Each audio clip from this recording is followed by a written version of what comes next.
Fövqəladə Hallar Nazirliyinin Mülki Müdafiə İşinin Təşkili Baş İdarəsinin təşkilatçılığı ilə Milli Elmlər Akademiyasında 1 mart Ümumdünya Mülki Müdafiə gününə həsr olunan tədbir keçirildi. Mülki müdafiə əhalinin təhlükəsizliyin təminatıdır mövzusunda keçirilən tədbirdə Fövqəladə Hallar Nazirliyinin, Milli Elmlər Akademiyasının, müvafiq nazirliklərin, aidiyyatı dövlət orqanlarının mülki müdafiə sahəsində məsul vəzifəli şəxsləri, rayon icra hakimiyyəti orqanlarının Fövqəladə Hallar komissiyalarının sədrləri və beynəlxalq təşkilatları nümayəndələri iştirak etdi. Tədbirin əvvəlində mülki müdafiə sahəsində Fövqəladə Hallar Nazirliyinin fəaliyyəti barədə video çarx nümayiş olundu. Çıxış edən Milli Elmlər Akademiyasının prezidenti akademik İsa Həbibbəyli Ümumdünya Mülki Müdafiə Günü onun məqsəd və vəzifələri barədə məlumat verdi. Əhalinin mühafizəsinin təmin edilməsində mülki müdafiənin mühüm rol oynadığını diqqətə çatdıraraq, bu kimi tədbirlərin mülki müdafiə sahəsinin inkişaf etdirilməsinə öz töhfəsini verdiyini qeyd etdi. Fövqəladə Hallar Nazirliyinin Mülki Müdafiə İşinin Təşkili Baş İdarəsinin rəisi general-mayor Niyazi Zamanov mülki müdafiə işinin effektiv təşkilində Beynəlxalq Mülki Müdafiə Təşkilatının rolundan və bu təşkilatın baş ansambleyası tərəfindən müxtəlif illərdə keçirilən sessiyalarında Nazirliyin fəaliyyətindən danışdı.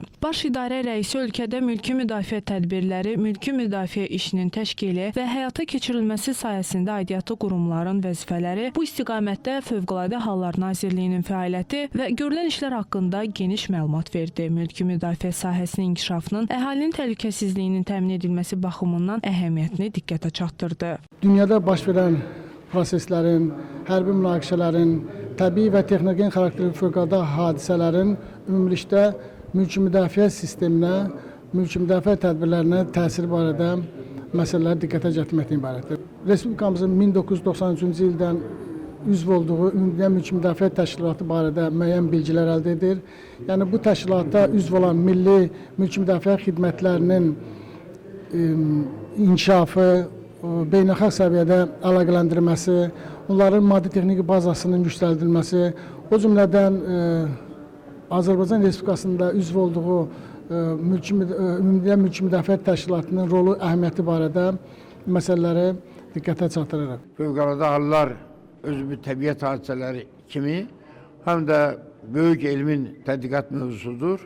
Bu istiqamətdə akademiyada tədqiqat aparan alimlərimiz də vardır və bu mənada işin praktik icraçıları ilə, işin strategiyasını həyata keçirən insanlarla, tədqiqatçılarının əməkdaşlığı, birliyi düşünürəm ki, həm ümumiyyətlə elmi xeyrinədir, həm də fövqəladə halların mülki müdafiəsini təşkil edən insanlar üçün də elmi nəticələrin onlara çatdırılması bu işi daha da qabağa aparmağa kömək edə bilər.